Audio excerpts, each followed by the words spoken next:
In the 12th century, in the small village of Woolpit in Suffolk, England, an extraordinary event occurred that puzzled historians, folklorists, and scientists for centuries.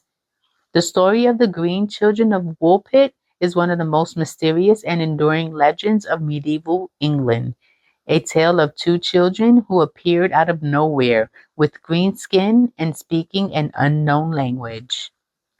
Welcome to As Told by Bells, where we dive into the most baffling mysteries and unsolved cases. To stay in the loop and to see more videos like this, please subscribe to my channel. You might just help solve a mystery. The story begins during the reign of King Stephen or possibly King Henry II, depending on the source. One day, villagers working in the fields near Woolpit made a shocking discovery. Two children, a boy and a girl, wandering near one of the wolf pits, which are deep trenches used to trap wolves, which gave the village its name. The children were unlike anyone the villagers had ever seen. Their skin was a striking green hue, and they wore strange clothing made of an unfamiliar material. But what truly baffled the villagers was their language. The children spoke in a tongue no one could understand.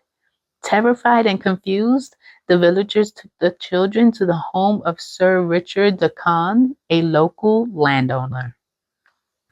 At first, the children refused to eat any of the food offered to them. They seemed distressed and hungry, but turned away from bread, meat, and other common foods. Eventually, someone brought in freshly harvested beans, still in their pods. The children eagerly devoured them, showing no interest in anything else. Over time, the children began to adapt to their new surroundings. They learned to eat other foods, and as they did, their green skin gradually faded to a normal color. Tragically, the boy grew weak and died shortly after their arrival. The girl, however, survived and eventually learned to speak English. It was through her that the villagers began to piece together the strange story of where the children had come from.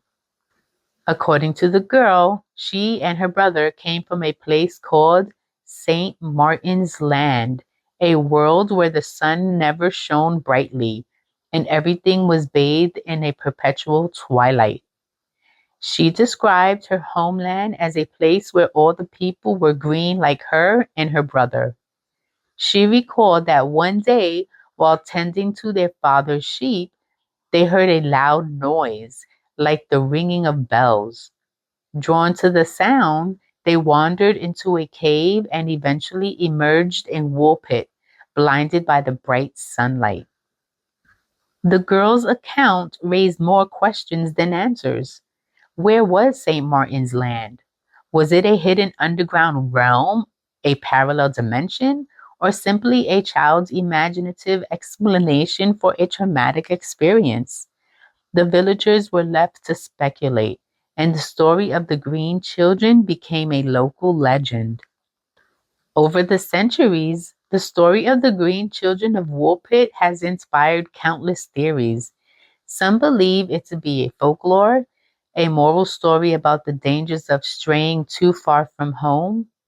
Others think it might have been a misinterpretation of a real event embellished over time. One theory suggests that the children were refugees from a nearby village suffering from malnutrition or a condition like chlorosis. The land of a twilight could have been a dark, forested area where they lived in poverty. Some modern interpretations suggest that the children might have been extraterrestrials accidentally stranded on Earth. Their green skin, strange clothing, and unfamiliar language could point to an otherworldly origin.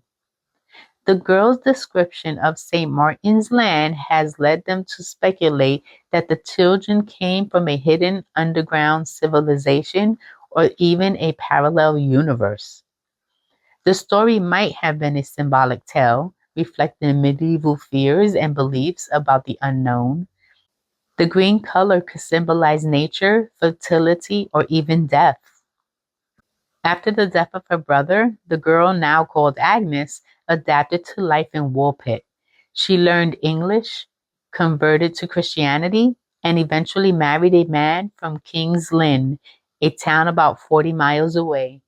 According to some accounts, she lived a relatively normal life, though she was said to be rather loose and wanton in her conduct. Her descendants, if any, are unknown. The story of the Green Children of Woolpit has endured for centuries, captivating the imaginations of writers, historians, and scientists. It has been retold in countless books, articles, and even songs. The tale raises profound questions about identity, belonging, and the mysteries of the unknown. Was it a true story, a folk tale, or something in between? The truth may never be known, but the legend of the Green Children of Woolpit remains one of the most intriguing mysteries of medieval England. Thank you for joining me on this journey into the mysteries of the unexplained.